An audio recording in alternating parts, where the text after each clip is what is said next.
Welcome to this space of calm and quiet, where history drifts gently into the night.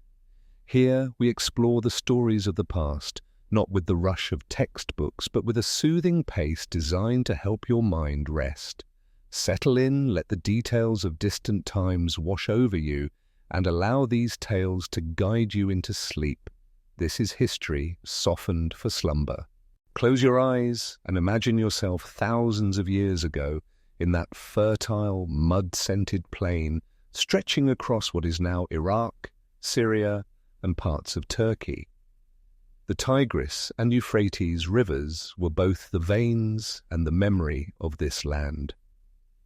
Every year, in a cycle attuned to the changing seasons, but also possessing its own will, they would flood, recede, and flood again. These floods were the most defining rhythm that shaped the lives of the people here. If you had lived in that era, this rhythm would have been your year's calendar, the measure of time and the uncertainty of the future. For the people of that time, time was not measured by clocks or dates printed on calendars as it is today. Time was determined by the slow procession of star clusters in the sky, the rising and setting of the sun on the horizon, the moon's transformation from a thin crescent to a full orb. But alongside these, perhaps the most reliable indicator of time was the river's behavior. Every year, as spring approached, news of melting snows from the mountains and northern rainfall would arrive weeks later, with the rising waters reaching these lands. The memory of the river floods was measured not only by the bounty the water brought, but also by the devastation it caused. If you were a farmer in that period, you would await the rising waters each year with both hope and apprehension.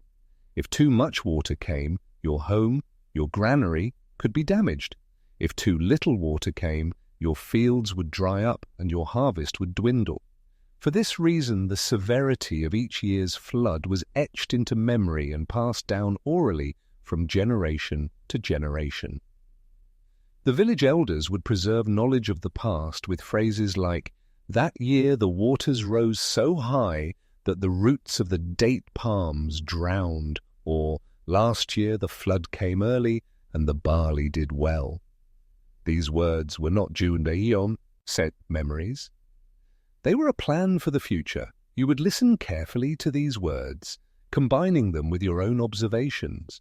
For to survive here meant learning the language of the water. When the floods began, first the color of the water would change. A murky brown current, arriving from the north, would carry clay, sand, and fine silt. This meant life for the fields.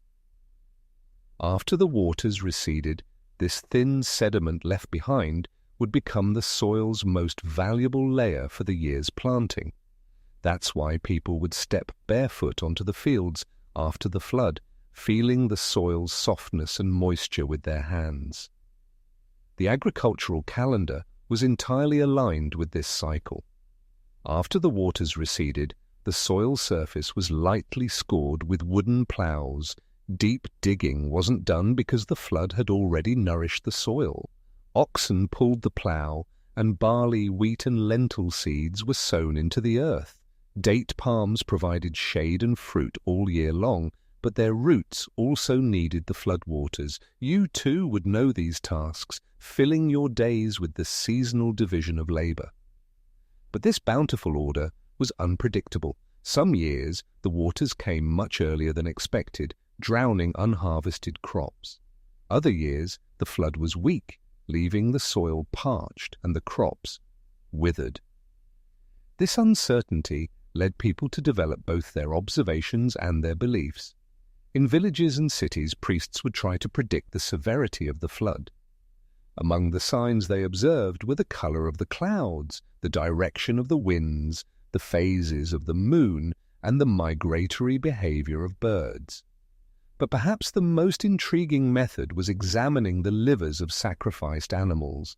The color of the liver, the veins on its surface, and tiny protrusions were believed to hold clues about impending disaster or bounty.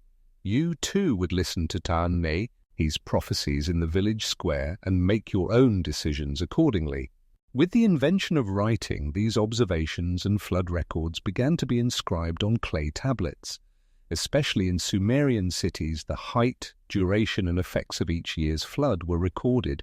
Sentences like, "In the 3rd month, the flood lasted 2 weeks and salt accumulated in the fields," were not only a description of that year's situation, but also a warning left for future generations.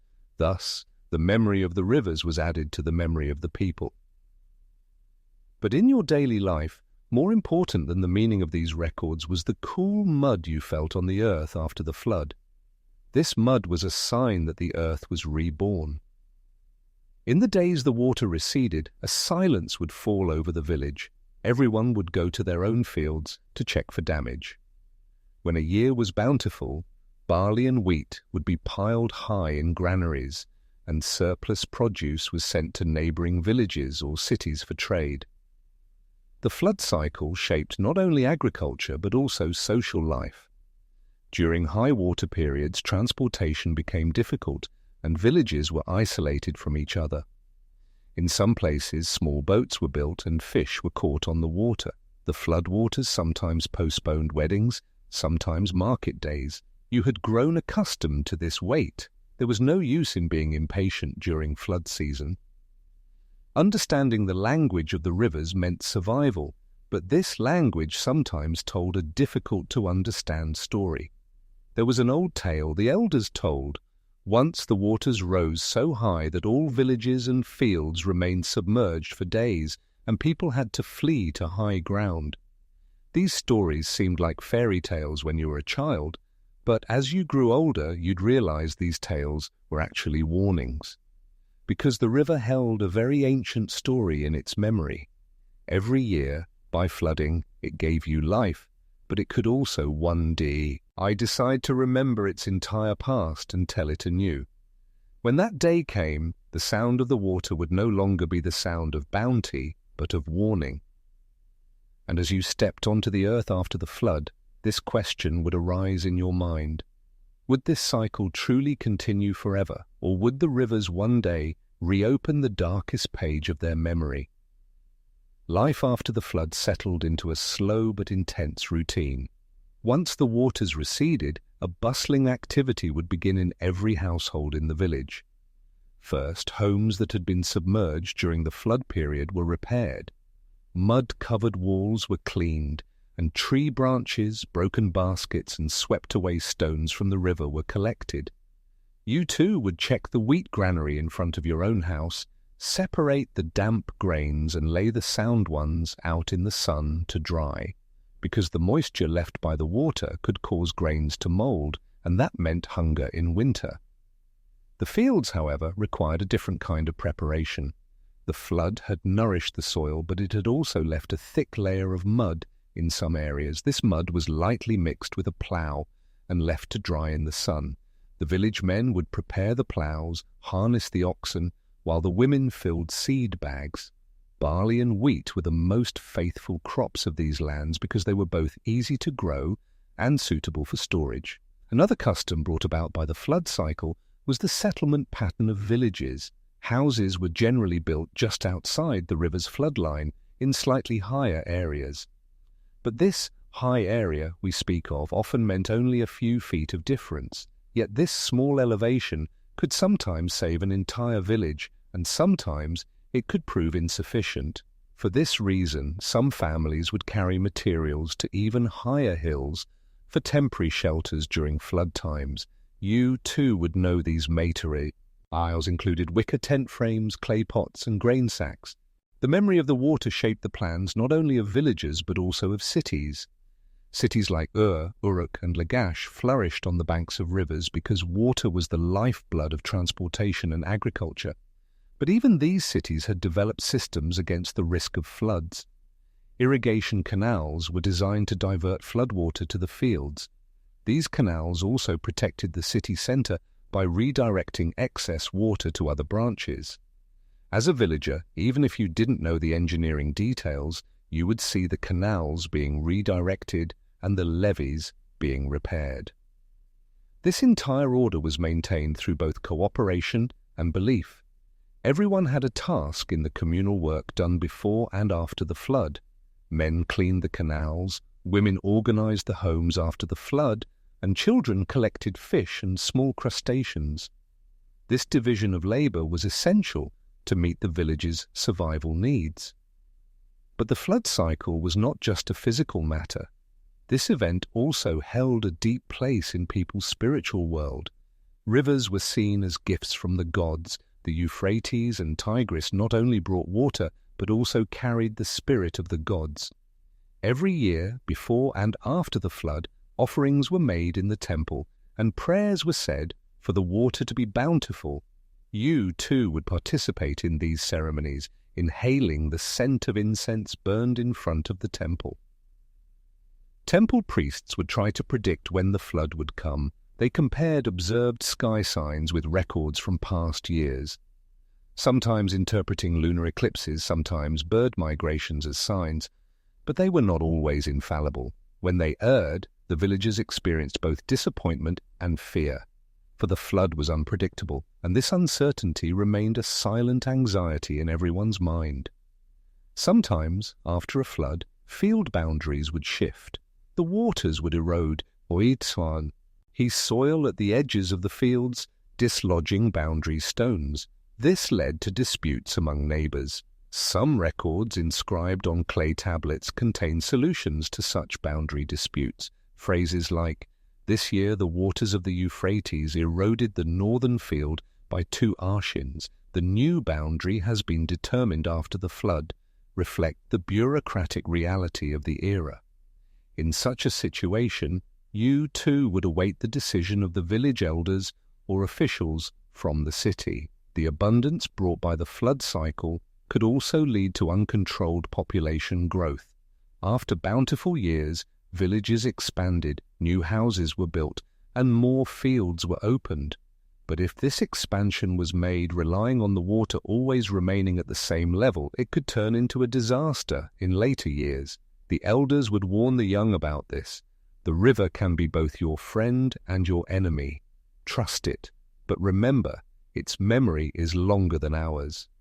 One of the village elders would tell the same story after every flood. Once the waters rose so high that people climbed onto their roofs, driving their animals to high ground. That's when everyone understood that even the river's patience had a limit. Every time you heard this story, you would wonder, did that disaster really happen, or is it merely told as a warning? Because even though this annually recurring cycle seemed like proof of an unchangeable order, an uncertain possibility always lurked on the horizon. The river's memory held events that human memory had forgotten.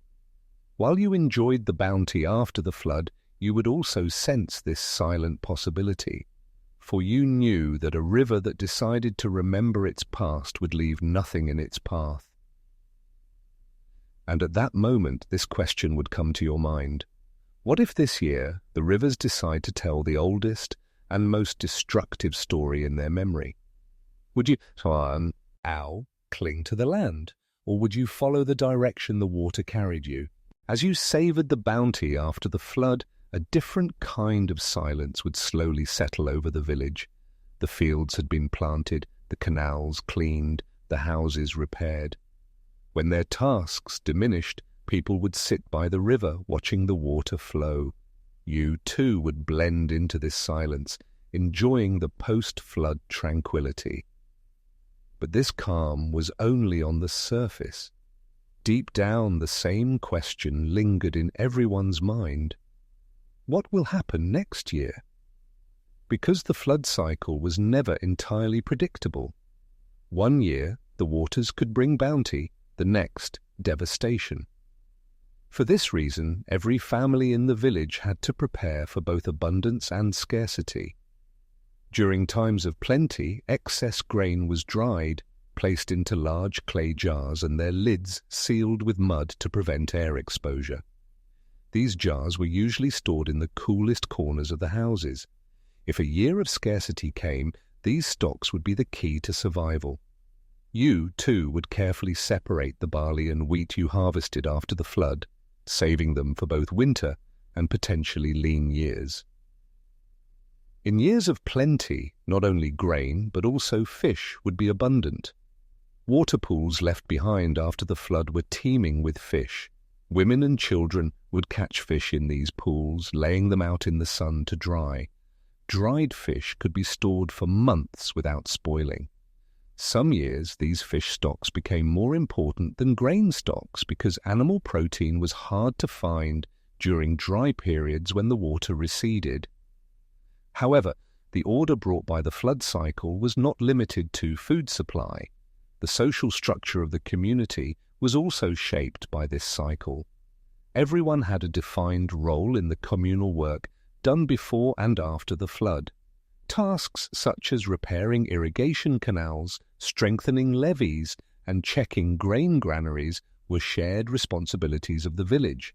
These shared responsibilities bound people together. You too would participate in these tasks, knowing who did what job and how well. This cooperation had, over time, transformed into a kind of silent agreement. If the river gave life to everyone, then everyone owed something to the river and to each other. This debt was protected not by a written law, but by a tradition etched into memory. Everyone knew that during flood season, protecting only one's own house was not enough. The neighbor's house also had to be protected, and blockages at the other end of the canal had to be cleared, because water knew no boundaries. The memory of the rivers was preserved not only in the memory of the villagers, but also in the records of the priests. Priests serving in the temples would inscribe detailed records on clay tablets after each flood. These records included not only water levels, but also the agricultural yield of that year, disease outbreaks, and social events.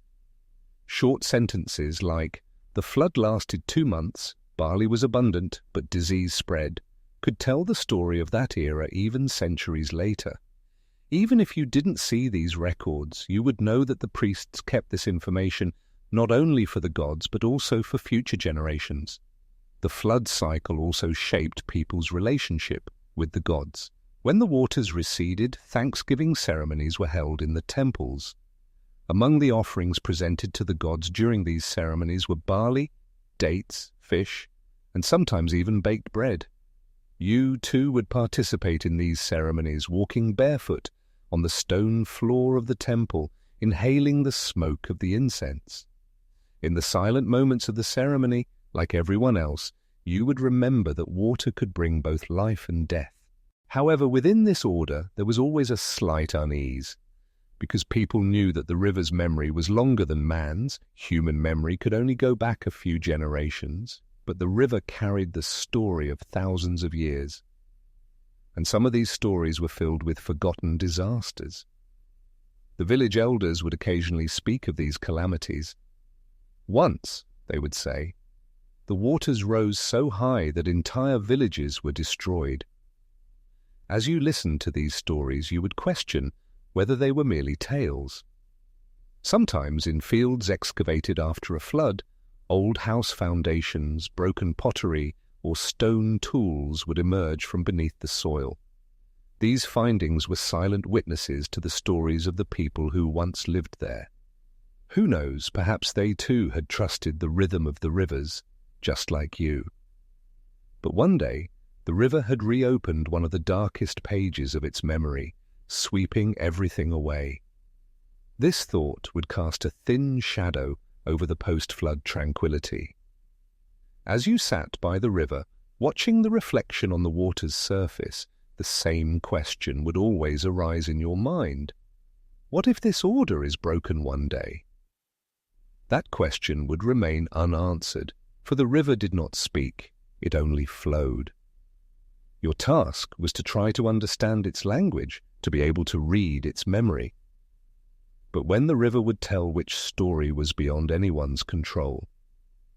And perhaps that's why the post-flood calm, instead of bringing comfort, left a deep sense of awareness.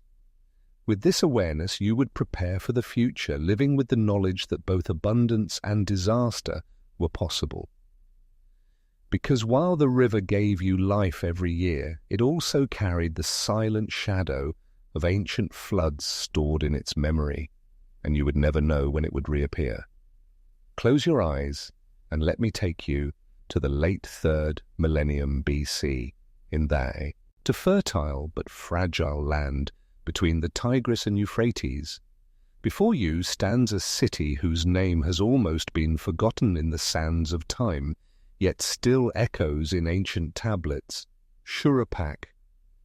Today located in southern Iraq, this settlement, whose name we hear almost exclusively in archaeology books and a few ancient epics, is referred to in many Mesopotamian legends as the last city before the flood.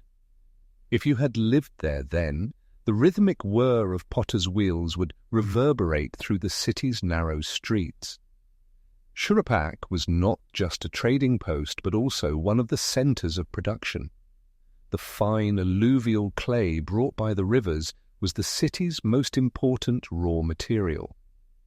In the hands of the potters, this clay transformed into water vessels, grain jars, and oil lamps. Pottery here was not merely a profession, but an art that ensured the continuity of daily life.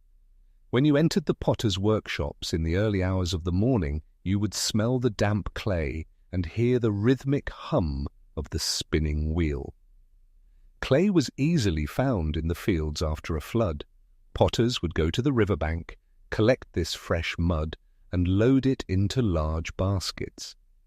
The collected clay was first kneaded with the feet, and any stones and root fragments were removed.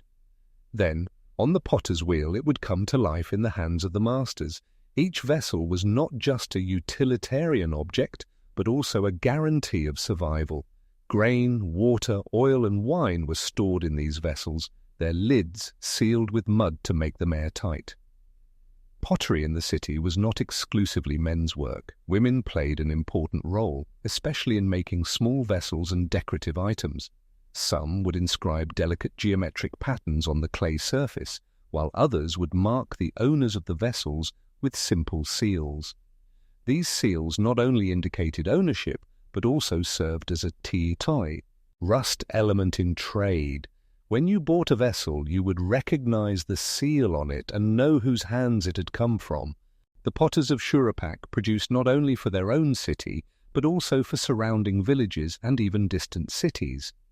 Thanks to river transport, these vessels reached Uruk, Lagash, and sometimes even Mari in the north.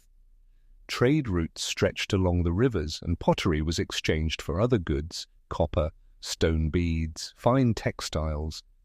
You too would witness these exchanges on market days, curiously examining the languages, clothes, and goods brought by people from different cities. However, behind Shuruppak's vibrancy lay a silent fragility. The city was founded in the midst of the river's bounty, but this also meant it was vulnerable to floods. The city walls served as a barrier more against floods than military attacks. During every flood season, the lower parts of the walls were strengthened and drainage channels were cleaned. You too would participate in these tasks, leaving your potter's workshop to work with a pickaxe and shovel at the canal head, because if the water was not controlled, there would be no one left to buy your pottery. There were stories circulating among the elders in the city. These stories spoke of a great flood that had occurred in the past.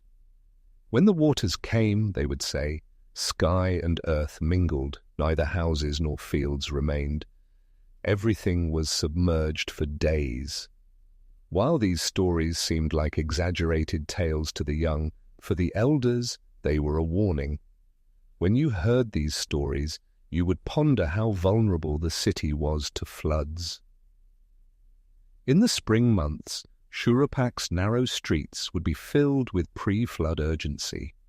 Potters worked day and night to complete orders, merchants moved their goods into storerooms, and farmers harvested their last crops before the flood. Temple priests watched the sky, trying to predict how high the water would rise from the movement of the clouds, the direction of the wind, and the position of the moon. You, too, would listen carefully to these predictions and make your own preparations accordingly. But no matter how good the preparation when the flood came, everyone was equally at its mercy.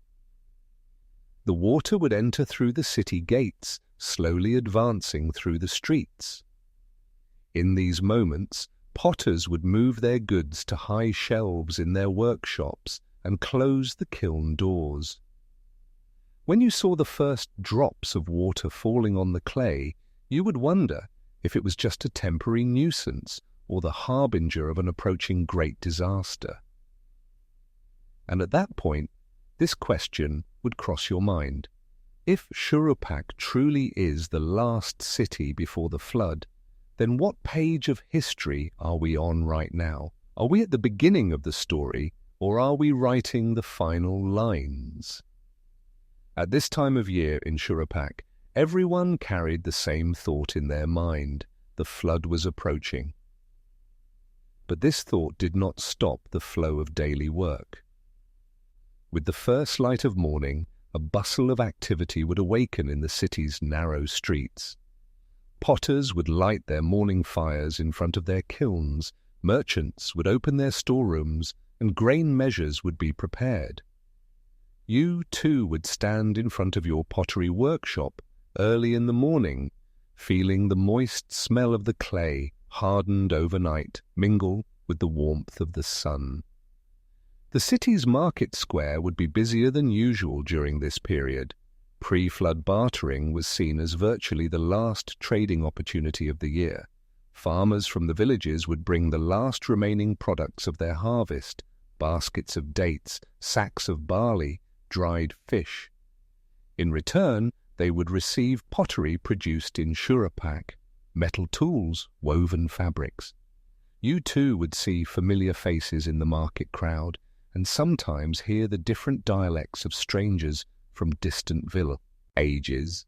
For potters, the most important orders during this period were large grain jars, because after the flood it was essential to safely store food stocks. Large jars had narrow mouths and wide bodies. This way the grain stored inside would not spoil easily and would be airtight. The lids of the pots were sealed with a mixture of mud and reeds. The seal not only showed that the lid had not been opened, but also indicated who owned it. As you pressed your own seal, you would know that it was not just a mark, but a kind of guarantee. Another pre-flood hustle and bustle could be felt in the streets of Shuruppak, the cleaning of the canals. The city had a complex network of canals to divert floodwater. If these canals were not maintained, the water could flow in the wrong direction, flooding houses and workshops. Therefore, in the days leading up to the flood, young men would descend into the canals with shovels and pickaxes, clearing accumulated mud and reeds. Women, on the other hand, would prepare sandbags and planks to protect house entrances during the flood. You had already cut the planks to cover your own workshop entrance and set them aside. Temple priests would be more visible during this period. They not only conducted religious ceremonies but also made predictions about how severe the flood would be. They studied the sky and listened to news from the north. If it was said that there was heavy rainfall in the upper Euphrates region, it meant a lot of water for Shuruppak. But sometimes the priests would say that the signs from the gods indicated not the quantity of water, but its purpose.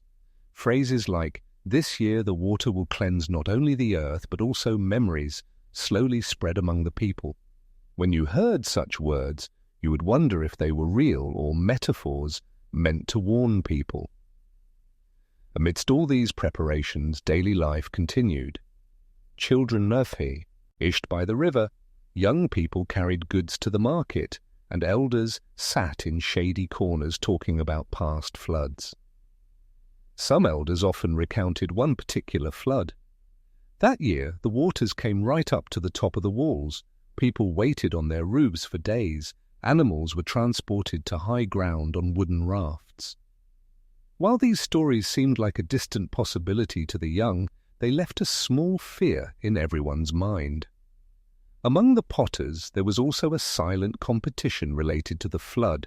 Some claimed their jars were stronger, more resistant to water, You too would place your own products in high places during the flood season, storing them where the water could not reach to prove their durability, because a potter's reputation was measured not only by their craftsmanship, but also by the lifespan of their products. In the days before the flood, the air in the city was both lively and heavy. Lively, because everyone was busy with something; heavy, because no one knew what the approaching water would bring. As clouds gathered in the sky, the river slowly began to rise. At first, this rise did not worry anyone. Children even played by the river, watching the water rise. But there was a slight seriousness in the elders' gaze, because they knew how quickly the river could swell. One afternoon, close to market closing time, a merchant from the north arrived in the city. He had with him only a few baskets of dates and a handful of copper items. But what he truly brought was news. "The snow melted early in the upper regions, the rains haven't stopped," he said. This sentence created a slight silence in the market. As soon as you heard these words, you returned to your workshop and rechecked your preparations. That night, a heavy silence hung over Shuruppak. Movement in the streets had decreased. Everyone was making their final checks in their homes or workshops.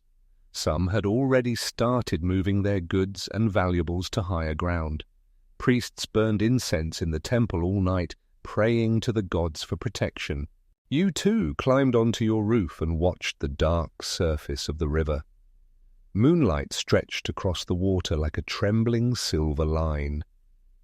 At that moment, though the river seemed silent, you felt a great power slowly accumulating beneath it. And perhaps most of all that night, this question echoed within you.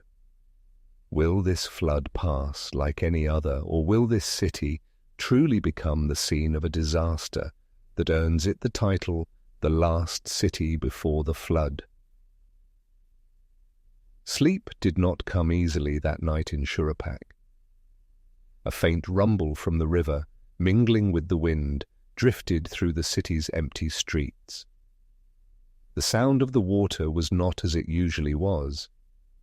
It had a deeper, fuller tone. As you sat on the roof of your house, you tried to decipher the meaning of this sound. It was different from the flood sounds you had heard over the years, but perhaps it was just your mind amplifying the approaching water. With the first light of dawn, the city stirred again.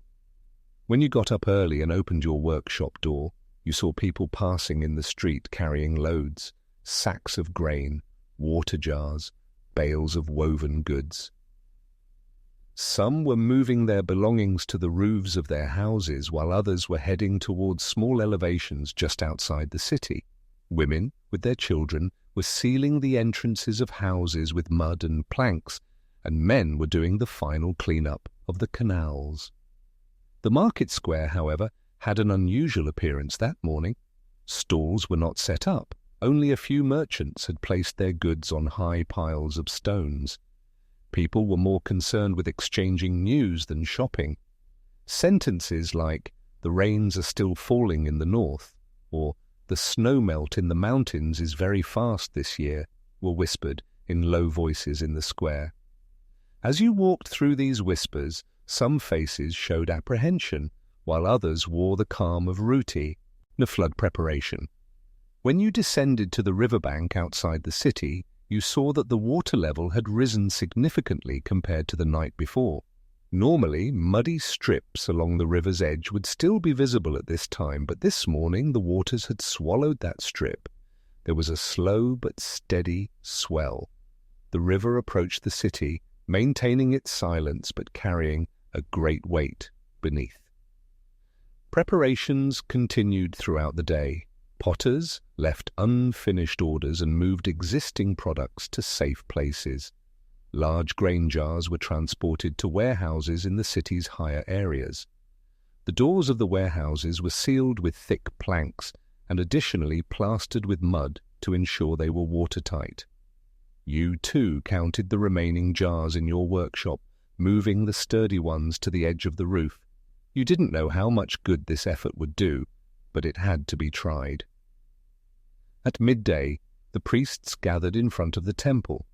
The people formed a semicircle around them, incense was burned, and prayers were offered to the gods for the water to come bountifully but not destructively.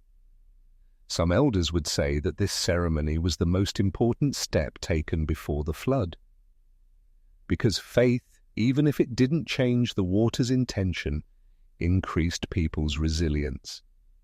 You too participated in the ceremony, closing your eyes and inhaling the scent of incense, hearing in your mind the heavy, approaching footsteps of the water from afar. As evening fell, the sky turned a heavy grey. The sun's colour faded, the horizon blurred. The river was now very close to the bank. Some small canals had already started to fill with water. Children watched this scene excitedly, but the elders called them indoors. You too placed the planks you had prepared at your workshop door, filling the gaps with reeds and mud. You too climbed onto your roof and watched the dark surface of the river. Moonlight stretched across the water like a trembling silver line. At that moment, though the river seemed silent, you felt a great power slowly accumulating beneath it. And perhaps most of all that night, this question echoed within you. Will this flood pass like any other, or will this city truly become the scene of a disaster that earns it the title, the last city before the flood? Sleep did not come easily that night in Shuruppak. A faint rumble from the riv writing was still relatively new at that time. A sharp-pointed stylus made from a reed left small indentations on the soft clay. Though these indentations might at first glance seem like a complex pattern, for someone who knew how to read them, they carried a clear meaning. You, perhaps, were not one of the rare individuals who knew this writing system, but you knew that these tablets were the city's memory, because spoken words fade, but clay endures. One of the first and most intensive uses of writing in Mesopotamian cities was for laws and commercial records. Laws were not merely lists of crimes and punishments, but also rules that preserved the daily order of society before the flood. For example, details such as the sharing of grain stocks during flood season, the distribution of labor for cleaning canals, and who was responsible for redirecting waterways would be found on these tablets. In a large city like Shuruppak, these laws were especially important. As the population grew, control over both resources and water became more complex. It was said that one of the law tablets contained an article like this: "Before the floodwater fills the canals, each household shall perform its allotted cleaning.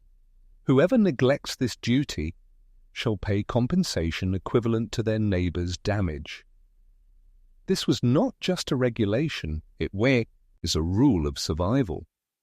Some of the laws on clay tablets dealt with natural disasters, provisions like, if the flood destroys the granary outside the city walls, the goods inside shall be considered common property of all the people, ensured that individual property transformed into communal benefit in times of catastrophe. Such laws might seem simple to us today, but in that era they were a written guarantee of solidarity against the destructive power of water. Another important area of laws concerned agriculture and land use. Every year after a flood, the land was reshaped and boundaries blurred. To whom a piece of land that had shifted into a neighbor's field during a flood belonged was determined only according to the law tablets. For this reason, records of remeasurement of land boundaries were frequently found on tablets. Sometimes these measurements were made with the priests present, and the results were announced both on tablets and orally. You, too, would listen to these announcements in the village square, discerning from your neighbors' facial expressions who had gained and who had lost land. These laws were not just practical regulations, they also served as reminders of people's responsibilities to one another. For instance, the clause, "Whoever fails to protect their neighbor's animals during flood time shall give 2 of their own animals," was not merely a penalty, but a necessity for solidarity, because just as water knows no bounds, disaster spares no one. Most of Shurupak's law tablets were stored in the city's administrative building. This building was surrounded by thick, mud brick walls and constructed with narrow windows to keep the interior cool. The tablets were arranged on shelves, grouped by subject: trade, agriculture, flood management, penal laws. Each rested on its own shelf to be retrieved when needed and then replaced. This order brings to mind not only today's libraries, but also archival practices. The most striking aspect of these archives was that the laws were reinforced not only in writing, but also through rituals. When new law tablets were inscribed, priests would dedicate them to the gods, placing them on shelves accompanied by incense. Thus the law was considered approved not only by humans, but also by the gods. If you had witnessed one of these ceremonies, you would have felt that the moment the tablets were placed on the shelves was like sealing the city's future. However, some of these laws were forgotten over time. Clay tablets could break in disasters like floods or fires, and the writing could be erased. When this happened, the memory of the law remained only in the minds of the living. But human memory was not as long as the memory of the rivers. That is why some laws were rewritten, while others were lost entirely. The people of Shurupak regarded these law tablets not only as the city administration's will, but also as the will of the gods. When a law was broken, not only was social order disrupted, but the gods' displeasure was incurred. This belief was a powerful tool for ensuring adherence to the rules. In the law tablets inscribed during the final years before the flood, a remarkable change was noticeable. Alongside previously purely regulatory articles, emergency situation clauses had been added. If the water rises more than expected, the entire city shall retreat to the area within the walls, and property outside the walls shall be temporarily abandoned. This might be the first written acknowledgement of the possibility of unusually high water levels at that time. If you had heard such an article, you would wonder if it was a warning or indeed a harbinger of an event yet to come. Another notable area in the law tablets concerned trade. In the pre-flood era, trade was not only an economic activity, but also the foundation of intercity relations. Agreements made in the days before the flood were sealed on tablets, and copies were kept by both parties. These copies were vital to prevent disputes after a disaster. Clauses like, "Whoever fails to deliver their goods during flood time shall give double the amount next year," provided both trust and deterrence. This entire legal system essentially aimed at one thing: increasing the chances of survival in a geography where disaster was inevitable. Laws could not change the direction of water, but they could determine how people would act in the face of disaster. As part of this order, you would know that you had a responsibility to protect the community's existence, even if it wasn't explicitly written on the tablets. And perhaps the most thought-provoking thing is that some of these tablets have survived to this day. When archaeologists, thousands of years later, hold these clay fragments and try to decipher the indentations on them, they are in fact reading the last warnings before the flood.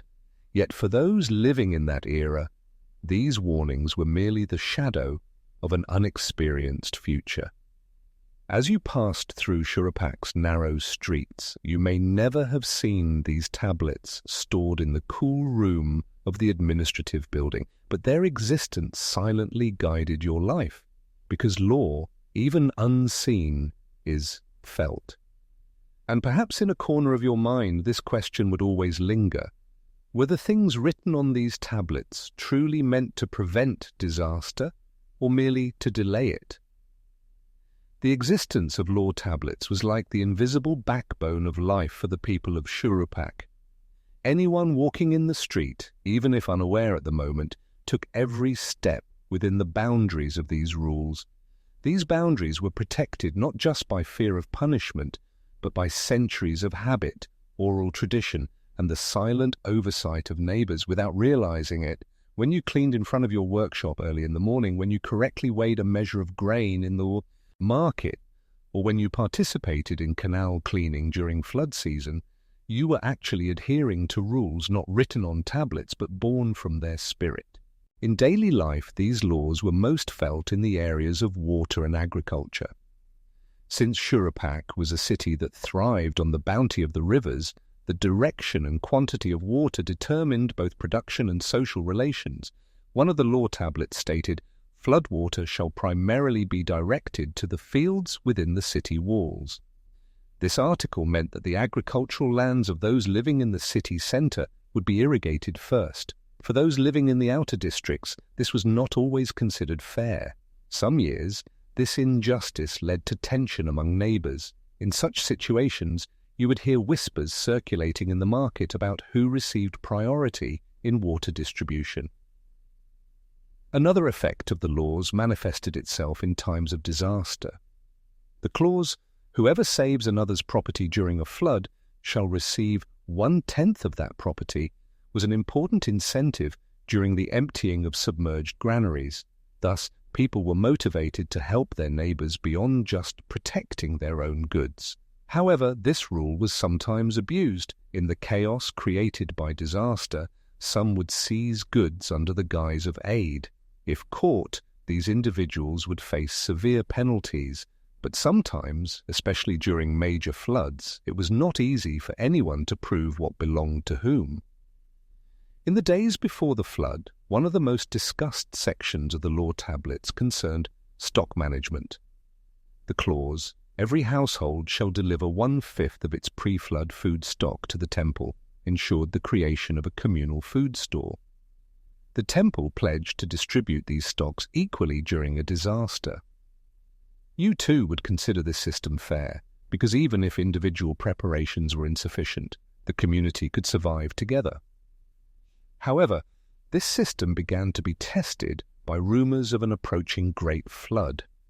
News from the north. H reported that the rains had not stopped, the snows had melted early, and the water was already rising. At such times, some people would avoid delivering their stocks, hiding their stores under the excuse that this year the flood won't be that bad. The law forbade this, but there was no monitoring network to reach every corner of the city. Priests and city officials would occasionally raid homes to find undelivered stocks. These raids usually increased as the flood approached. Found stocks were confiscated, and their owners faced fines or loss of property. If you had witnessed such a raid, you would notice the mixed expressions on people's faces: fear, shame, but also a hidden anger. Another important element in the enforcement of laws was the scribes. Scribes were not only the ones who wrote the tablets, but also those who carried the memory of the laws. Without them, it would be impossible to update the rules or announce them to the public. In the city square, on certain days before the flood, scribes would climb onto a high platform and read out new legal provisions or changes. You, too, would stand among the crowd, listening carefully to every word, because these words might determine the rules that would save or complicate your life in the coming months. Different segments of society reacted to these laws in different ways. For wealthy merchants, laws meant preventing commercial disputes and securing their goods. For farmers, these rules meant fair distribution of water and protection of land boundaries. For potters and artisans, laws were a framework that preserved the order necessary for the continuity of their work. But for everyone, there was a common truth. The law was a thin barrier built against the chaos of water and disaster. This barrier began to crack with the rumors of the approaching deluge, because the possibility of a disaster beyond ordinary floods called into question the adequacy of existing laws. The question, if the waters breach the walls, will these laws still be valid, began to be whispered in some conversations. You too did not know the answer to this question, for what was written on the law tablets was regulated only for known disasters. In the temple, the priests tried to reassure the people against these rumors. "The gods protect this city," a priest would say. "Our laws are under their watch." But some of the people did not find these words comforting. No matter how strong the law, it was fragile against the boundless nature of water. Some families began to make their own silent preparations. According to the laws, it was forbidden to leave the city during a flood, as this would weaken collective defense. But in the darkness of night, it was heard that a small number of people were taking their belongings and heading towards higher hills. This meant both defying the laws and leaving their neighbors behind. Although the law strictly forbade such escapes, as disaster approached, everyone was left to their own conscience. City officials began to guard the city gates to prevent escapes. But even these guards could not stop determined people seeking a safe place outside the city. Because law, in moments when disaster loomed, had to contend with human instincts. You, too, felt this conflict. On one side, community order, on the other, the desire for personal survival. At this point, the law tablets were no longer just indentations on clay, but also articles weighed in people's consciences, and you could not know which way the scales would tip, because perhaps the real question was, were the laws truly strong enough to stand against the water, or were they just silent? Words that kept us occupied until the water came. In Shurapak, the days began to grow heavy with the rising water. The order previously protected by the words of the law tablets slowly gave way to an uncertain waiting. It was as if everyone in the city continued their daily tasks, yet deep down they knew these tasks would soon become meaningless. The administrative building, where the law tablets were neatly arranged on shelves, still maintained its coolness. There, hundreds of regularly organized tablets silently awaited the articles detailing the sharing of fields after a flood, how stocks would be distributed, and when and by whom water canals would be repaired. As you passed in front of this building, you would see the guards sitting by the door. They were tasked with ensuring the physical safety of these tablets. But, like everyone else, you knew that the approaching disaster would render this protection meaningless. The indentations on the tablets had witnessed countless floods up to now. Some tablets had recorded the arrival of great waters in previous centuries, followed by reconstruction, but this time what was being spoken of was not an ordinary flood. News from the north reported that the water was rising rapidly and incessantly, and that the flood would cover a much larger area than normal. In such a situation, most of the legal provisions would remain on paper, or, in this case, on clay. Nevertheless, the laws still appeared to be enforced. Officials checked food stocks in warehouses, and temple priests explained to the people that aid would only be possible by protecting communal stocks. Potters continued to seal their warehouses, and farmers prepared to move their animals to higher ground. But all this activity was, in fact, a small ceremonial resistance against the inevitable arrival of the water. Some legal provisions were very clear about maintaining order during a flood. For example, the article, "Whoever takes common food stocks without permission shall pay double the amount next year," had been a deterrent until now. But now the phrase "next year" was filled with uncertainty, because no one knew if next year would come. For this reason, some people had begun to disregard the rules. It was heard that at night some silently took grain from the warehouses. The law forbade this, but as the smell of water spread into the city, the power of this prohibition weakened. As a last resort, the priests asked for the most important articles of the tablets to be recited loudly. In the city center, people gathered. Scribes, with clay tablets in hand, read the rules to be applied during the flood: food sharing, water drainage routes, protection of animals. The words echoed in the square, but the same thought could be read on everyone's face. How much could these words withstand the pressure of the water? As you stood among the crowd in the square, you saw people silently looking at each other. Some were still determined to follow the rules, because this was what it meant to be human, even in times of disaster.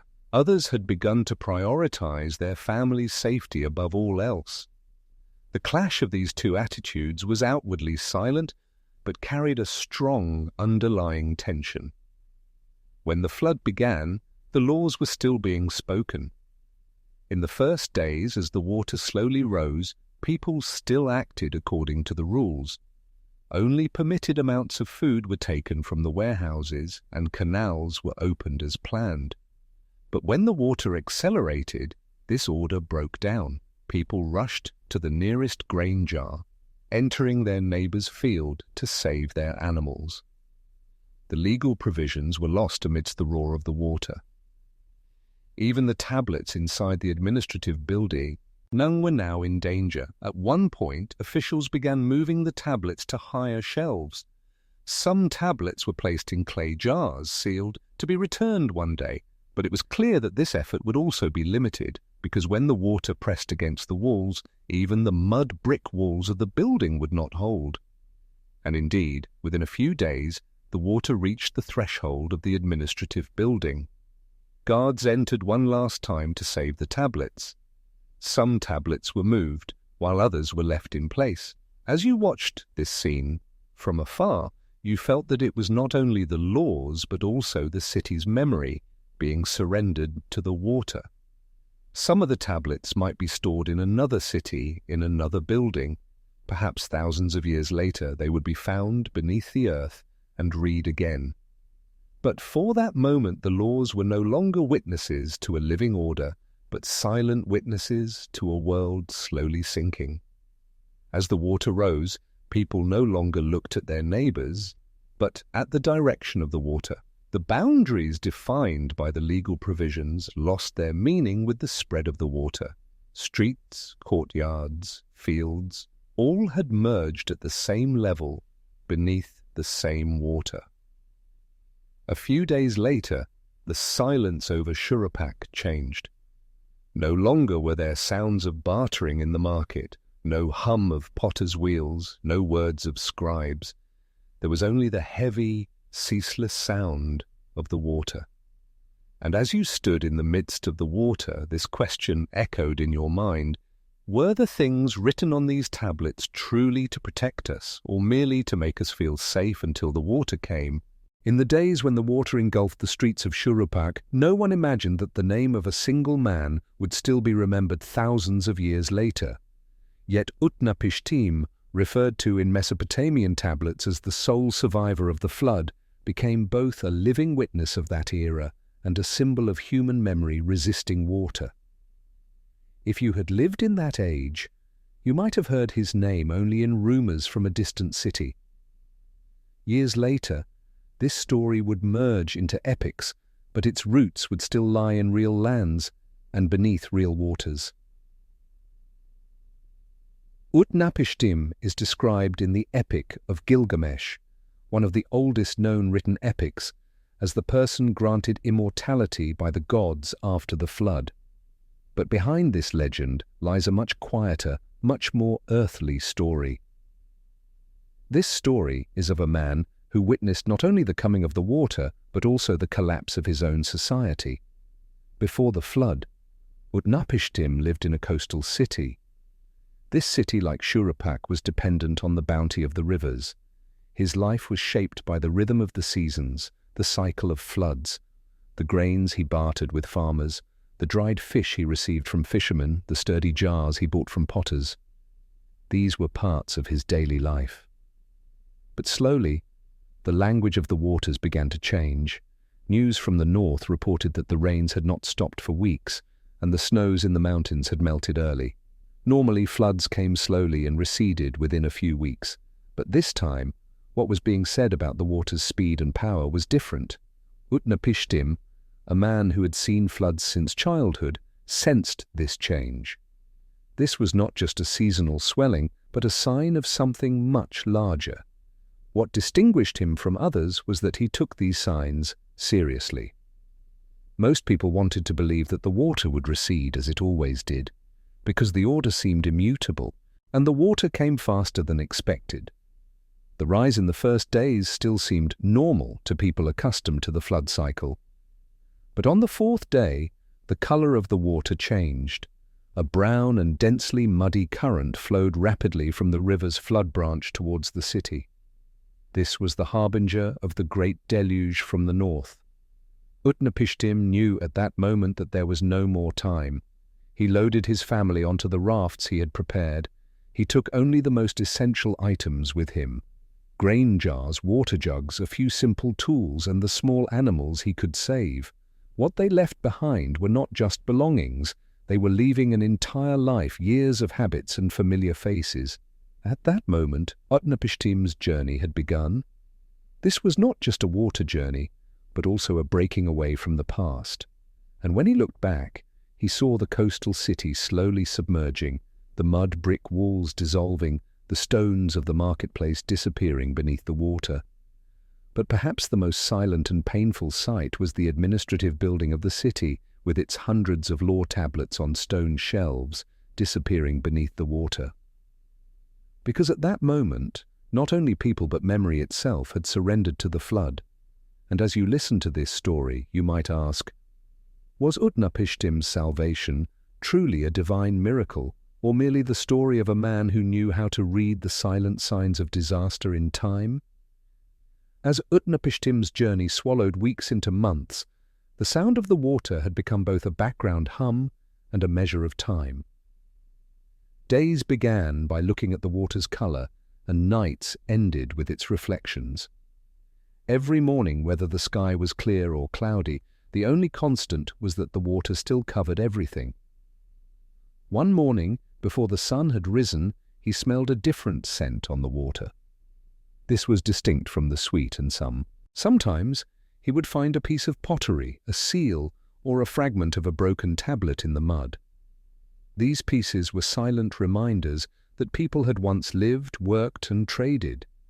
But this reminder was silent, because none of those who made and used them were left. If such a piece came into your hands, even without knowing its story, you would feel its weight. As the waters receded, he could travel further. First, small islets connected, then river branches began to reappear. But these branches were no longer as familiar as before. Some had completely changed direction, others had widened more than ever. The flood had altered not only the city, but the geography itself. Utnapishtim also began to encounter other survivors. At first a few people, then small groups. Each had come from a different place, carrying a story of different losses. Some had lost their families in the water. Others had escaped with only a few belongings. But what they all had in common was the same distant look in their eyes. This look carried both the salvation and the burden of those left behind. In the new lands, a silent agreement formed among the survivors: first shelter, then food. Clay for mud brick walls was still abundant, but it took time to dry, so the first shelters were made of branches, reeds, and stones. Grain stocks were limited, so meals were shared. Utnapishtim did not hesitate to share his own stocks. For one who had seen the magnitude of the disaster, the meaning of possessions was now different. As days passed, a new order slowly began to take shape. People made small plantings in the fertile mud left by the flood. Fishing became one of the first food sources, because even though the waters had receded, the remaining pools were full of fish. Pottery making restarted, because vessels were needed to store food and water. But this time, the pottery was simpler, more functional. Mesopotamia's hot summers and sometimes salty soil structure forced farmers to be selective. The crop best adapted to these conditions was, without a doubt, barley. Wheat was also cultivated, of course, but wheat was more delicate. It was less resistant to salt and drought. Barley, however, could take root even in soil that rapidly lost its moisture after a flood and matured quickly. This characteristic was vitally important, especially in years when the flood receded late, shortening the planting season. Planting time began with the retreat of the rivers. The alluvium left behind by the waters formed the fine-grained, nutritious soil that barley loved. Farmers using wooden ploughs pulled by oxen would lightly scratch the surface to aerate the soil. Seeds were scattered into these shallow furrows, then lightly pressed down. Everything was simple, but this simplicity was sufficient because the post-flood soil was already rich in nutrients.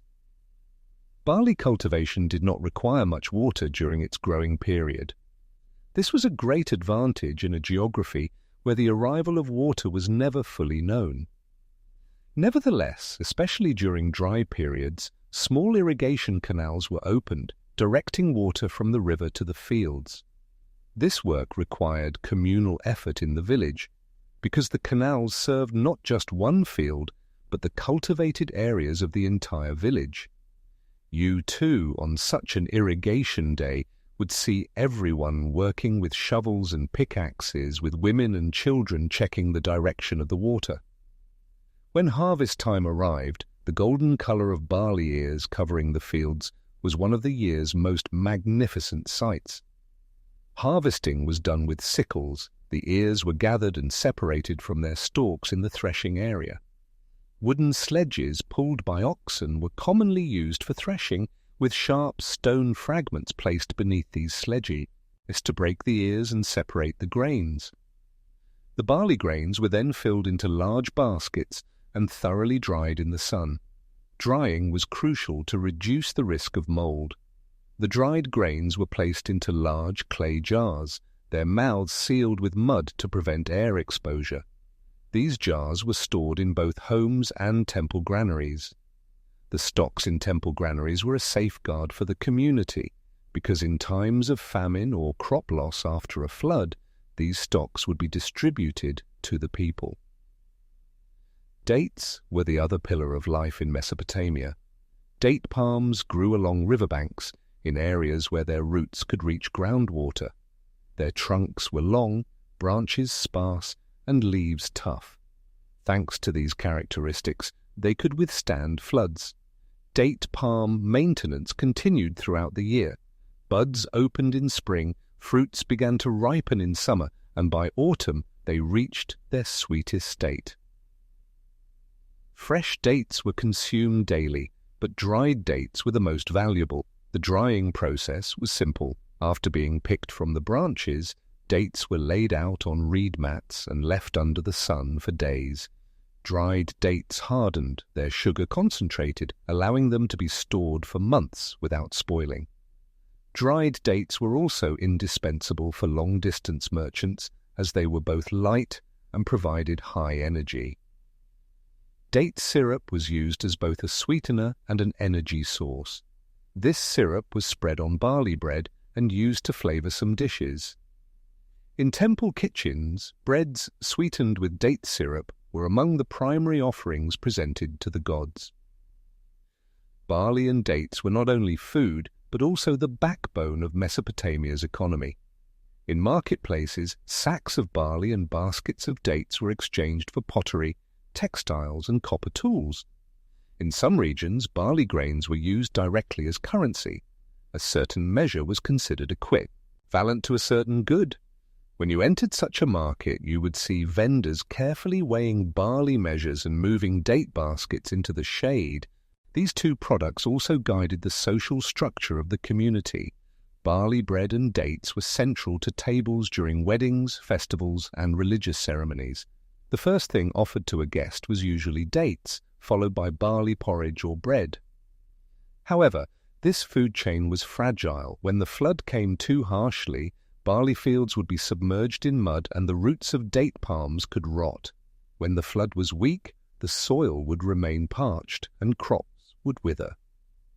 For this reason, when rumors of the flood spread, one of the first anxieties in people's minds was the fate of barley and dates.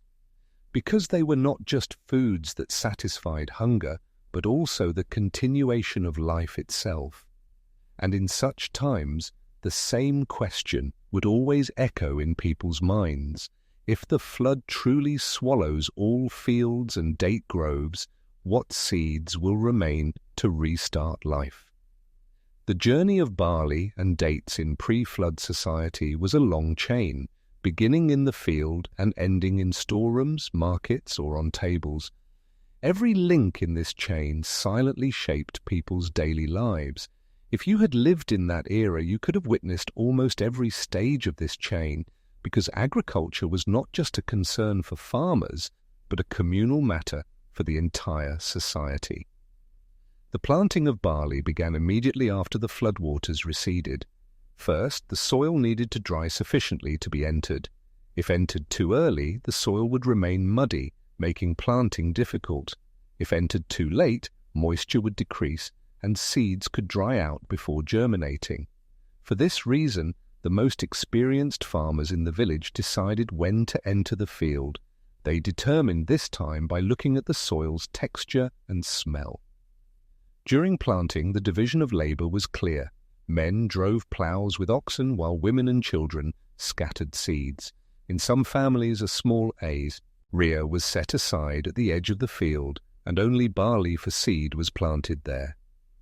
This area was seen as a guarantee for the next year, because even if there was a flood or a bad harvest, the barley grown here would be saved for new planting. Date production had a different rhythm. Date palms required year-round care. In spring, when buds opened, dried leaves between the branches were cleaned. In early summer, as fruits began to ripen, branches were supported. When harvest time came, men climbed the trees with long ladders, while women and children collected the dates that fell to the ground. The harvested fruits were sorted by type. Those to be consumed fresh immediately went to the market, while those to be dried were laid out on reed mats under the sun for days. Storage was one of the most critical stages in the journey of these two products. Barley was stored in large clay jars, their mouths sealed with mud. These jars were kept in the coolest corners of houses or in temple granaries to protect them from moisture. Dates were usually stored in baskets or clay jars. Dried dates, being able to last for months, were an indispensable food during the winter months. Temple granaries were the community's point of security. In these granaries, products collected before and after the flood each year were recorded and distributed to the public when needed. Temple officials counted sacks of barley and sealed baskets of dates. These seals guaranteed that the products were not taken without permission. You, too, seeing a seal on a date basket in the marketplace, would understand that it came from the temple granary. Trade routes carried the influence of barley and dates beyond city limits in Mesopotamia. Sacks of barley were transported up and down rivers by boats. Dates, especially in dried form, were sent to distant cities. This trade both strengthened intercity ties and allowed the exchange of products from different regions, making societies interdependent. In the final years, as rumors of the flood began to spread, there was a change in these trade routes as well. Some merchants, unwilling to take risks, stopped long journeys. Products in warehouses began to be checked more frequently. The temple secured the products received from the people, but distributed them more carefully, because the coming of the water and how long it would stay was now a greater uncertainty. The last harvests before the flood took place in a different atmosphere. Normally, harvest time was celebrated with festivities and communal meals, but this time joy and apprehension were intertwined. As people harvested their crops, they also watched the sky, tracking the direction and color of the clouds. The harvested barley was dried faster than usual, and dates were collected and stored more quickly. During this period, a silent movement prevailed in villages and cities. Everyone tried to build sufficient stocks for their own family, while the temple completed security stocks for the community. Prices in the marketplaces had changed. date baskets and barley sacks were more valuable than before. Some people preferred to store their products rather than sell them, which led to a slowdown in trade. And perhaps the most striking change occurred in how people viewed these products. Barley and dates were no longer just daily foods, but also symbols of hope in the uncertainty of the future. Every sack of barley, every basket of dates, offered a small sense of security against the approaching disaster. If you had lived in those days, you would examine every bag you stored with your hands, check if every date basket was sturdy, and perhaps ask yourself, how long can these stocks keep us alive? The rumors of the flood were no longer just whispers in the marketplace. The sound of the water, the direction of the wind, the darkening clouds in the sky, all concretized these rumors. Barley fields and date groves had been harvested earlier than expected. With the thought of the floods coming, the harvested products were quickly dried and placed in the safest parts of the storerooms. Everyone was trying to protect both their own families and the community's stocks. But when the water came, it became clear that no preparation was entirely sufficient. In the first days, the slow widening of the river branches had only swallowed the soil at the edges of the fields.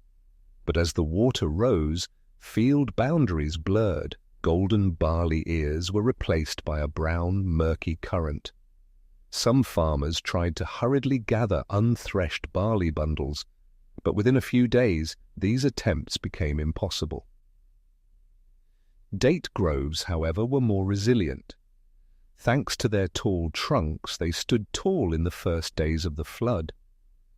But as the flood continued, their roots remained submerged in mud for a long time, leading to the decay of some trees. Unripe dates broke from their branches and drifted on the water. Some people tried to collect these dates with rafts or simple boats, but these were only small quantities. The situation of the storerooms was more complex. Temple storerooms were built on the highest points of the city, which initially kept them safe. However, when the water did not recede for weeks and the current changed direction, even these high points became threatened. The walls of some storerooms softened under the constant moisture. Mud bricks dislodged one by one. The barley sacks inside swelled and spoiled as water seeped in. Nevertheless, some storerooms were miraculously saved. These were usually buildings built on more solid stone foundations with high entrances. The clay jars inside, being sealed with mud, were able to withstand water for a long time. Some of these jars were still usable when opened in the post-flood era. The fate of individual stocks, however, was more dependent on luck. Some jars placed in the corners of houses were saved in areas where the water rose slowly, but most overturned as walls collapsed and their contents mingled with the water. The water took away not only food, but also an entire year's labor with it. In those days, when you saw a date basket or a sack of barley floating on the water, you would feel that it was not just food, but also a lost way of life. For the survivors, the remaining food was no longer a luxury of the past, but a guarantee of the future. Barley was consumed both as bread and as porridge. In the post-flood period, since clean water sources were difficult to access, barley porridge was sometimes cooked with date syrup instead of water. This provided both taste and energy. Dates were consumed fresh and also dried in the sun for future days. However, stocks were limited and access was not equal for everyone. Food from temple storerooms was first distributed to the elderly, children, and the sick. Those able to work participated in reconstruction efforts in exchange for food. This became both a collaboration and a necessity in post-flood society. In such an environment, you would see that working for days in exchange for a bag of barley could become the new normal of life.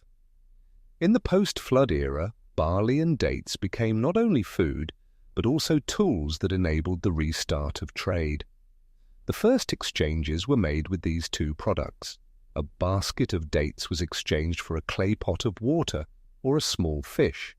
Barley, especially because it was needed for seeds, was even more valuable. A handful of barley seeds could mean a new harvest a few months later. During this period, more creative methods were developed to preserve food. Barley grains were placed in waterproof bags and hung from high branches. Dates were placed in more durable baskets and hidden in rock crevices untouched by the flood. These methods showed how deep the fear of the water rising again was. The symbolic meaning of barley and dates also changed after the flood. Before, these products were ordinary parts of bounty and daily life. But after the disaster, even a single date became a small sign that life could continue. Children born after the flood were given names meaning barley or date. This symbolized both the loss experienced and the hope for survival. Over time, the last remaining foods from pre-flood stocks were consumed. New plantings were made, but the post-flood structure of the soil had changed. Some areas had become more fertile, while others had become salty and unsuitable for production. Some of the date palms had been completely destroyed, but those sprouting from their roots carried the hope of renewed growth. And even years later, the elders who remembered the flood, when telling the story of barley and dates to children, conveyed it not just as a food story, but as a survival story, because these two products, while an ordinary part of life before the disaster, had become life itself after the disaster. Perhaps that is why the same question echoed in the minds of everyone who survived that period. If great waters come again one day, will the seeds in our hands be enough to bring us back to life? In pre-flood Mesopotamia, one of the ways to understand the timing of the river's floods, the arrival of seasons, and the periods of planting and harvest was to look at the sky. The connection between land, water, and sky was a silent truth in the minds of everyone living in these lands. But those who best understood the language of the sky were a special group known among the people as observers. These were priests who, on the high terraces of temples or the uppermost floors of ziggurats, watched the sky for days, weeks, even years. If you had lived in that era, you might have seen the flickering light of a small oil lamp at the top of a temple tower in the darkness of night, knowing that an observer was silently at work there. These observers did not just look at the sky, they also inscribed what they saw onto clay tablets in cuneiform.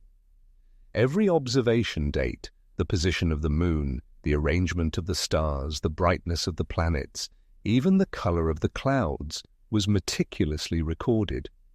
For them, the sky was not just an aesthetic view, but a message sent by the gods to the world. Sky tablets were systematic records of these observations. Each tablet would begin with the date of the day, followed by a description of the sky on that day, and finally the probable interpretation was written. For example, today the moon appeared red on the western horizon. Clouds came from the north. This is a sign that the flood will come earlier than expected. Such records were not only scientific observations, but also the first lines of a prophecy. The work of the observers directly influenced the daily life of the community. Planting time, harvest day, and even the dates of some religious ceremonies were determined according to the signs taken from the sky. If the moon was in a certain position and clouds unexpectedly gathered, it could mean that the rains would begin soon. At such times, farmers would rush to their fields and merchants would move their goods into their storerooms. But sky tablets were not just about agriculture and trade, they were also used to predict disasters in advance. In the years before the flood, observers had begun to record some unusual phenomena. Lunar eclipse durations had lengthened, some stars had been seen at unexpected times, and unusual colors had appeared on the horizon. These records were initially discussed only in the temples, but over time this news began to be whispered in city squares. You too, when you went to the market, might have overheard vendors bending over their stalls, telling each other, The priests say the water will be very high this year. Observers not only looked at the sky, but also compared their observations with past records. Similar events recorded in old tablets were placed side by side with new observations. If the moon had been seen in the same position 1,000 years ago, and a great flood had followed, this was considered a serious warning for the people of today. For this reason, the observers' rooms contained shelves full of old tablets. Their task was to read these tablets, understand them, and find clues about the future. These studies did not always yield definitive results. The sky could sometimes mislead. A change in cloud direction, an unexpected shift in the wind, could delay a previously predicted event. For this reason, observers were cautious in their interpretations. Nevertheless, some records with prophetic significance became deeply ingrained in the public's mind. In the final months before the flood, some records entered into the sky tablets were unusual. Observers had noted that the moon appeared unusually red for several consecutive nights, and some stars had dimmed at unexpected times. They also wrote that a dense layer of grey clouds that appeared on the northern horizon immediately after sunset had not dissipated for weeks. This was a very rare occurrence in old tablets, and historically, such a sign was recorded to be followed by great floods. The priests discussed this information behind closed doors first. They believed preparations should be made without causing public panic. But some observers thought that remaining silent was wrong. They said, if the water is truly coming high, everyone must know and act accordingly. Thus, some information slowly began to spread. The activity in the city also changed with these rumors. Merchants began moving their warehouses from the riverbank to higher areas. Farmers hastened their planting in the fields. Officials in the temple granaries began checking food stocks and replenishing shortages. On such days, you would have seen market shopping accelerate, with date baskets and barley sacks selling earlier. One of the most important tools of the observers was the simple but effective methods they used to examine the night sky. On the uppermost floors of the ziggurats, there were observation points facing the 4 cardinal directions. From here the entire horizon could be seen, and the movement of the moon and stars could be clearly followed. Observers sometimes used ropes, sometimes stone markers, and sometimes the reflection in water-filled bowls to measure the sky. Water was surprisingly effective in reflecting the positions of stars and detecting small movements. Sky tablets were not just records, they were also memory. Each new tablet added to the knowledge of previous generations, strengthening the link between past and future. For this reason, observers saw themselves as a link in a chain that protected not only the present, but also the future. But in the days before the flood, it was clear that this chain was under strain. The observers knew that the signs they saw were not ordinary. In their gaze, the sky no longer carried just the flow of time, but the harbinger of a great change to come. And perhaps the question they asked most was, while the sky speaks so clearly to us, are we truly listening enough to understand it? As the final weeks before the flood began, observers ascended to the uppermost floor of the temple towers more frequently than ever. The sky had been giving unusual signs for days. The moon changed its hue from night to night, sometimes appearing with a dull, greyish light, sometimes with a deep red glow. Some stars appeared in positions normally unseen during this season, then quickly vanished. The observers not only watched these changes with their eyes, but meticulously inscribed them onto their tablets. Each record began with the date, followed by the observed event, and finally the interpretation. Notes like, "The moon is red on the western horizon, the north wind blew in the same direction for 2 consecutive nights, daytime clouds did not disperse before evening," were interpreted by comparing them with past great disasters.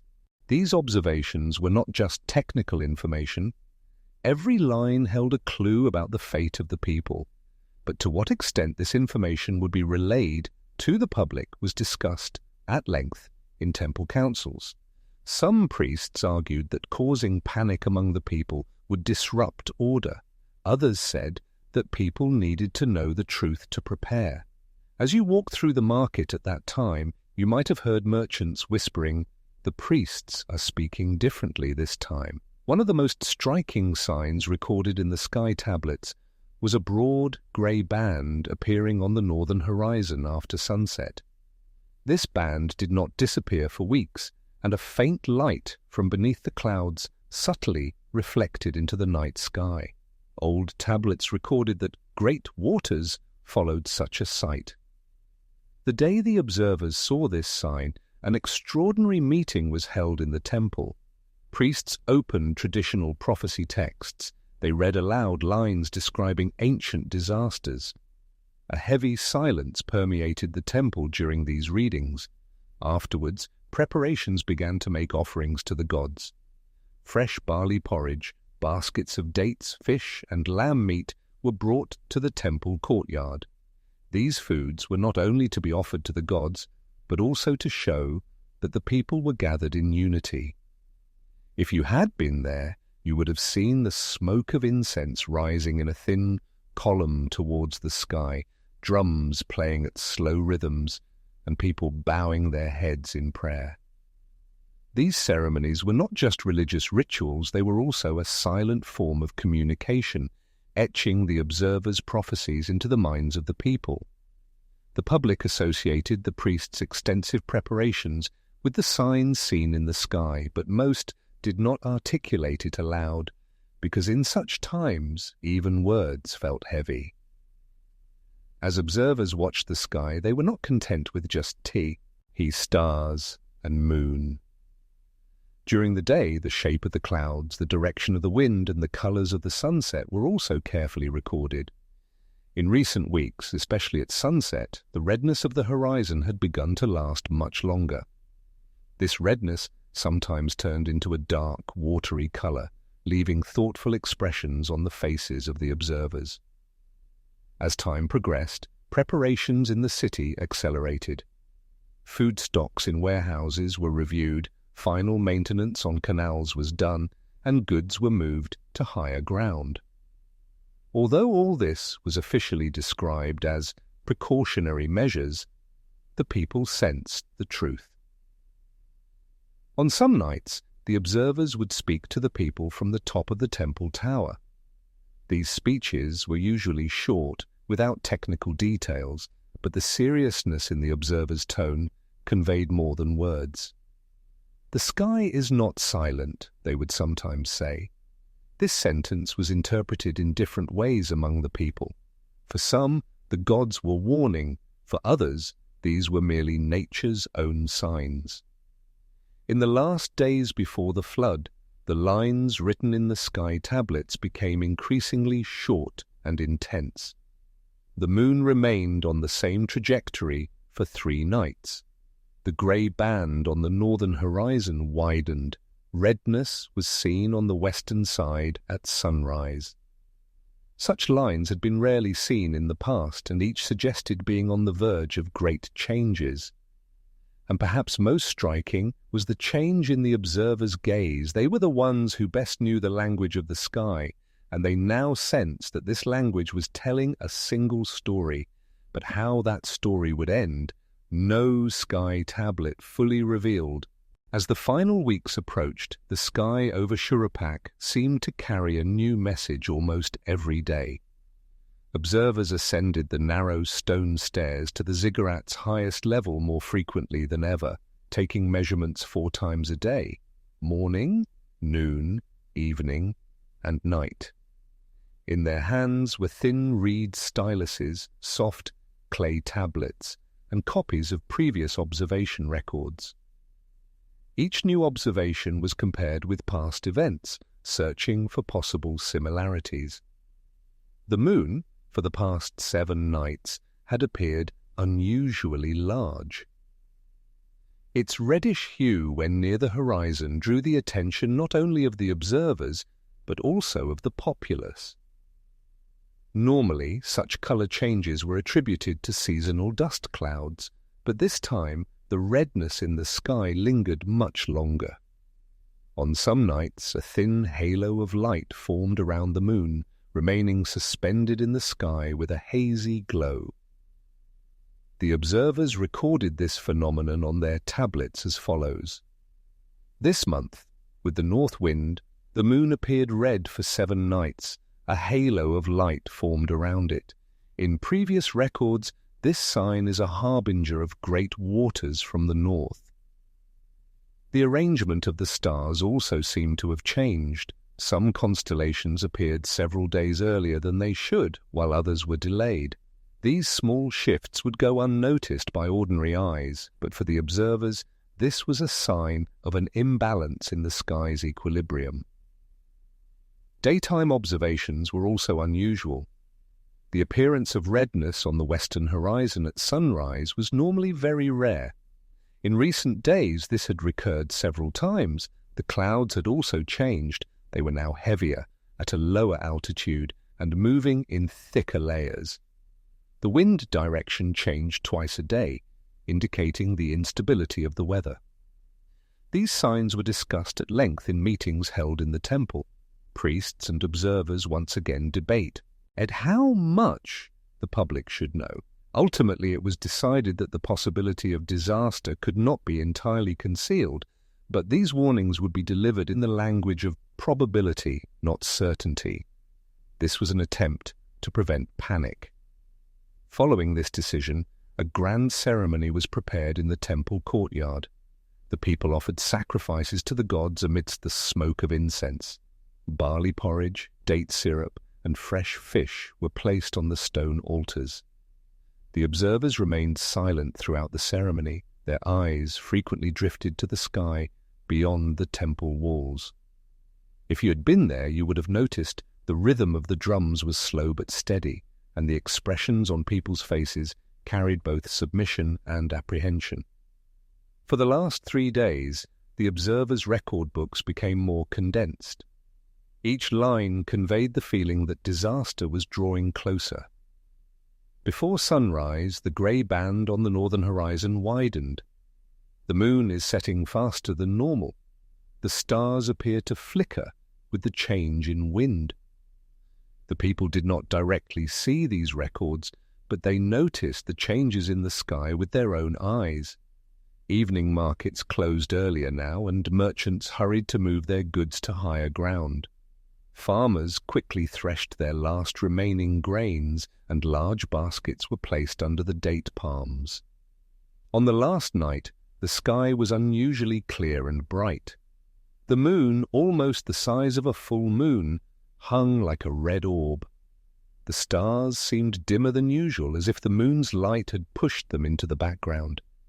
The grey band in the north no longer covered just the horizon, but 1/3 of the sky. This was a breadth the observers had not seen in records before. Atop the ziggurat, 4 observers kept watch. Each looked in a different direction, whispering what they saw to the scribe in the middle. Tablets were rapidly filled, but the expressions on the scribes' faces reflected the weight of the words being written. At one point, the oldest observer put down his stylus and gazed at the sky for a long time. Then he said quietly, "This is an irreversible sign." When morning came, the north wind unexpectedly intensified. A thin layer of mist appeared on the western side as the sun rose. By noon, the water level along the riverbank began to rise noticeably. The people initially thought this was the start of an ordinary flood, but the observers understood from the speed and color of the current that this was different. That afternoon became the last complete record written on the sky tablets. Redness on the western horizon at sunrise, north wind ceaseless, water level rose a man's height by midday, grey band advanced south. Signs are complete. In the late afternoon, as the water began to reach the city, the observers were forced to leave the ziggurat. Some of the tablets were placed on high shelves for safekeeping, but no one knew how high the water would rise. And the next morning, the silence of the observation rooms was filled not by the observers, but by the sound of the water. The sky tablets remained unfinished, but their final lines would be read thousands of years later as silent witnesses to the disaster. Perhaps that is why, in the minds of everyone who survived that period, this question lingered. How much did the sky tell us, and how much were we able to understand? In the final weeks before the flood, something had begun to change in Shuruppak and the surrounding villages. This change was not news spoken loudly in the marketplace or a proclamation announced in the temple square. On the contrary, it progressed, so slowly as to be almost imperceptible, so quietly as to be almost inaudible. People, especially those living near the riverbank, began to abandon their homes one by one, in twos and threes.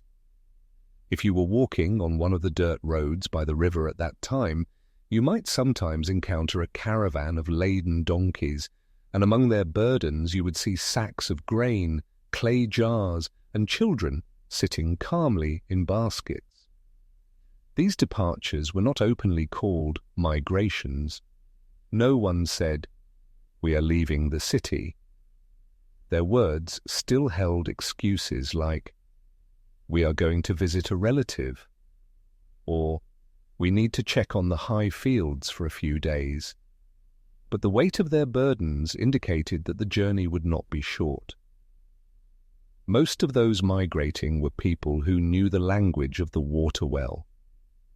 Old fishermen living by the river could recognize the smell of the flood in the air. Some farmers noticed the slightest change in the soil's texture. For them, a shift in the direction of the north wind or an increase in the river's turbidity was a silent warning about the coming weeks. The first step in these silent migrations was the transportation of food stocks, sacks of barley, baskets of dates, jars of dried fish. All were slowly carried out through the back doors of houses and loaded onto pack animals. At night, without attracting attention, these loads were moved through small paths outside the city walls.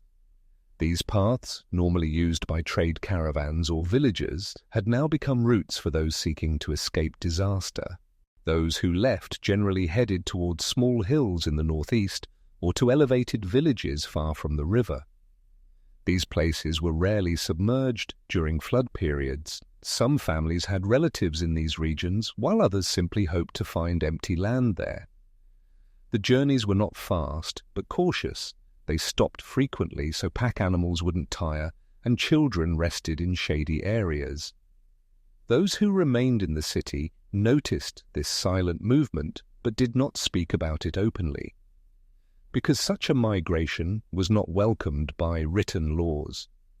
Abandoning the city during a flood meant weakening the collective defense plan.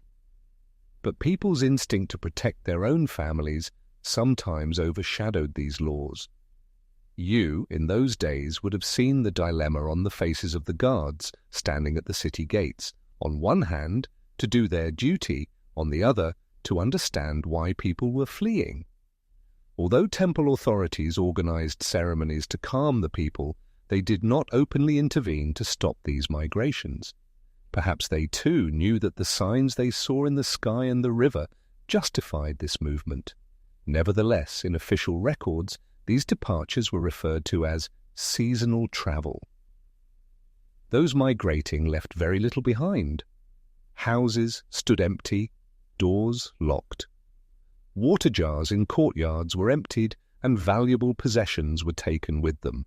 Fields were generally abandoned to their fate because no one knew how long this journey would last. Some thought they would only be away for a few weeks. Others believed they would never return. And so the roads along Shurupak's riverbank began to fill with small, silently flowing caravans of migrants. There was no sound of drums, no farewell ceremonies. Only the silence of feet treading the earth, of animals slowly moving away, and sometimes of people looking back. Perhaps the most striking thing was how unnoticed these departures were, because sometimes the greatest changes begin in the quietest moments. And these silent escapes had begun long before the flood arrived. The journey of the caravans leaving the riverbank did not start like a hurried flight. Their steps were slow because the pack animals were laden with heavy sacks and baskets. Furthermore, this journey was a test not only of belongings, but also of people's endurance. Those leaving wanted to reach a safe place before the flood began, but this did not mean they would rush headlong. Every step was both a physical and mental calculation. How far could they go? How long could they stay at each stop? Which items were indispensable, and which could be left behind on the way? The first stops were usually small villages, far from the river, but still in low-lying areas. These villages were where the migrants took their first breaths, drank water, and rested their children. In some villages, there would still be people working in the fields. They would look at those leaving carefully, but often remained silent. Perhaps they had chosen to stay, or perhaps they still believed the river wouldn't flood excessively this year. During every break, the migrants would check their loads: sacks of barley, baskets of dates, jars of dried fish. These foods were necessary for the journey to continue. The loads were kept in the shade to prevent them from overheating in the sun. Children gathered energy by eating dates, while adults satisfied their hunger with barley porridge. In the days that followed, the journey became more difficult. The plains along the riverbank gave way to slight elevations.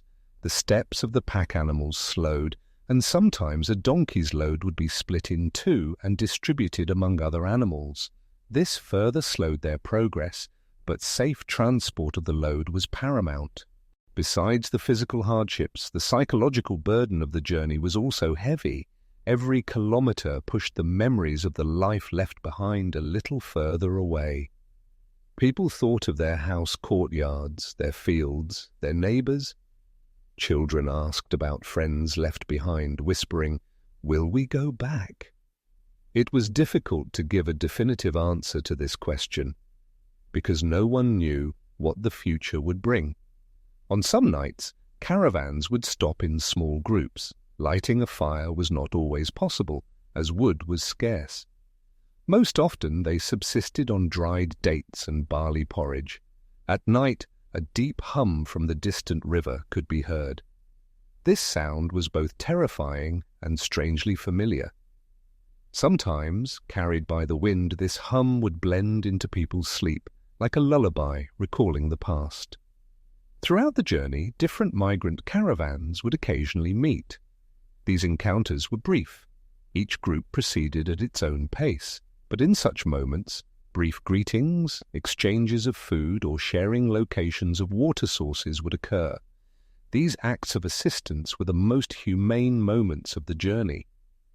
On some routes, traces of old stone roads could be seen. These roads, once used by trade caravans, were now paths where those fleeing disaster sought refuge. Along the roadside were old abandoned huts, empty granaries. These structures bore the marks of people who once lived there, but now they could only serve as temporary shelters for the migrants. The caravan's aim was to reach areas as high as possible. These elevated areas would generally be safe during a flood. But since everyone wanted to go to the same places, resources there were limited. Therefore, some groups targeted less-known hills and rocky regions. These places might be less fertile, but the probability of safety was high. Mid-journey, the migrants would begin to feel less of the humid air from the river. This meant moving away from the sound and smell of the water. But it also meant stepping into an unknown geography. The familiar river landscape gave way to piles of stones and earth. This change was a relief for some, but a source of foreign fear for others. And at every new stop, people would ask the same question. Should we stay here, or should we go even further? This decision was often made based on the speed of the water's rise, the state of food stocks, and the safety of the path. The journey would continue for days. Over time, the silence in the caravan would deepen even further. The conversations, shared memories, and future plans of the first days gave way to long silences. Only the rhythm of footsteps, the soft grunts of pack animals, and the sound of the wind remained. Thus the silent escapes that began from the riverbank ended in distant hills, rocky valleys, sometimes in small forest clearings. But the end of the journey did not mean the end of uncertainty, because the questions left behind would follow them even in the new lands. And perhaps the same thought echoed in everyone's mind. As the river swallowed the homes we left behind, have we truly been saved, or have we merely gained a little more time? The destinations reached at the end of the journeys were usually narrow plains protected by high hills or rocky ridges. These areas were high enough to be beyond the reach of floodwaters, but they were also more exposed to wind and cold. When migrant caravans arrived there, the first task was to seek shelter or reinforce existing natural shelters. Recesses in rocks, clumps of bushes that broke the wind, or small abandoned stone structures were vital in the first days. Among the arrivals were people from different villages and cities. Everyone came from a different past, but the one thing that brought them together was the same: the inevitable rise of the water. In the first days, these different groups gathered around their own families, not mingling much with each other. However, the necessity of sharing food and water eventually led to a silent cooperation among the groups. Temple officials and priests also arrived with some caravans. They carried with them the sacred objects, small tablets, and seals they could bring. These items, symbols of pre-flood life, not only held religious significance in the new settlement, but also served as reminders of the old order. If you saw people gathered around these items, you would realize that they were not just praying, but also trying to preserve memories. Life in the settlements was directly built on survival. First, food stocks were counted. The sacks of barley, baskets of dates, and jars of dried fish brought by each family were collected in a central area and recorded. Temple officials established a simple system to ensure fair distribution of these stocks. Food was portioned according to age, family size, and working capacity. Water continued to be a problem even during the flood period. There were small streams flowing in the high regions, but these were insufficient. Some families used the large water jars they brought to collect rainwater. When it rained, everyone would go outside, collecting drops with the containers in their hands. In the first weeks, shelter was the most difficult issue. Most families built small huts from stone and mud. These huts were simple, single-room structures, but they were enough to cut the cold wind and allow people to spend the night dry. Over time, families cleared small areas around their huts, building walls woven from bushes. This provided both privacy and a sense of security. As days passed, the landscape on the horizon changed. In the distance, the lands along the riverbank were now completely covered with water. Only the uppermost parts of Shurupak's high buildings could be seen. Occasionally, the collapse of mud brick walls and large pieces being carried away by the current could be made out from afar. This sight created a deep silence in the new settlements. No one spoke loudly, merely shaking their heads as they looked at the water. Children quickly learned the rules of this new life. The days they played by the river were gone. Now they played hide-and-seek on small hills, among the bushes, and sometimes helped their families carry food or wood. For them, the old life had already begun to turn into a fairy tale. Among the adults, habits from the past took different forms in the new order. Potters began to make new vessels using stone and clay. Fishermen made dangerous descents to reach the water, but most often returned with small catches. Farmers searched for small patches of land where they could use the mud left by the flood. Temple priests continued to observe the sky at night. The observation tablets from before the flood had been carried to these high regions. Now, new observations were compared with old records, searching for clues about when the water would recede. But this time, the sky no longer spoke the language of disaster, but of waiting. Waiting was the hardest test in the new settlements. Days passed in similar routines: morning food sharing, midday shelter, reinforcement work, evening checks of the water level by looking at the horizon. Some days the water was noticed to have receded a little in the distance, only to be seen rising again the next day. These fluctuations created both hope and disappointment.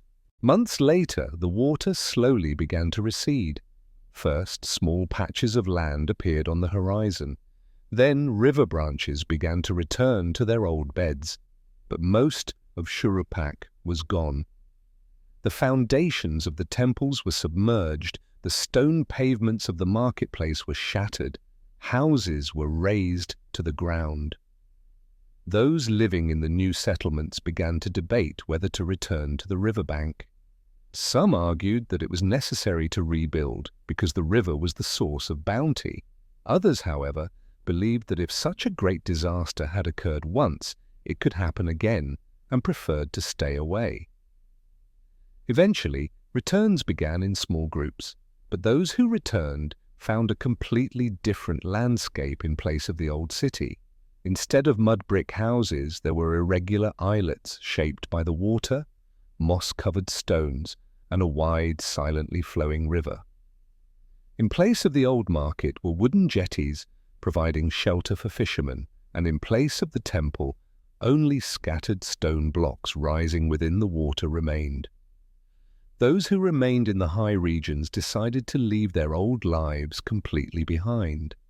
They continued farming, trading, and sky observations in the new lands.